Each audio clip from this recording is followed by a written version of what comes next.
哎，燕子，老板，这大中午的怎么不去食堂吃饭呢？那怎么在这儿啃馒头呢？老板，你这不是来了没多长时间吗？然后主管叫我们就是交钱，我没有交，我带的钱不够，所以我只能天天在这里啃馒头喝白开水了。不是交什么钱呀？那食堂都是免费提供的呀。老板，你别拿我开玩笑了。我老乡都说了，他说只要在饭堂里面吃饭要交800块钱的。饭堂里面吃饭要交800块钱，你老乡谁呀？王芳。王芳是吧？啊，不是就你一个人，还是其他人都这样啊？我老乡只要他带的那一批全部都交了的。哦，你们是上个月月底来的是吧？带了有30多号人是吧？是的，就我没交，因为我是来的。那他带过来的那30号人都交了啊？每个人800。是啊，2万多了，好家伙！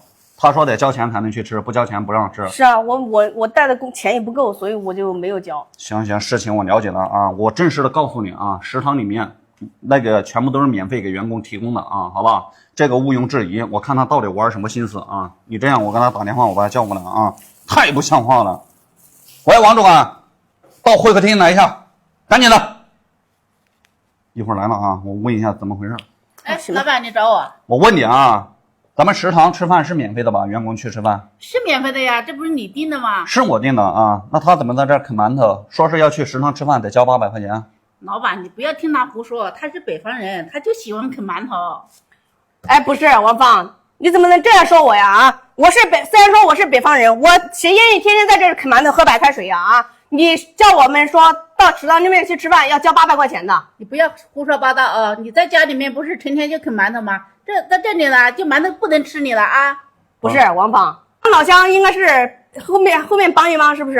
你老乡背后一枪啊你啊！什么给你背后一枪啊？告诉你，你不要感谢我呀！你在家里你有这好的工作吗？行了啊，先别吵，别扯那么多啊！我定下的规矩是不是？那食堂里面就是免费给员工提供可口的饭菜的啊，补充他们一天的营养是吧？每天工作他们已经够辛苦的了，还在这啃馒头啊！你还让交800块钱，还不止他一个人。你上次上个月底的时候带了30多号人来了吧？啊，我刚才听他说他们全部都交了啊，2、3万块钱呀，每个月2、3万呀啊！这怎么这样说的？再说的，我让他们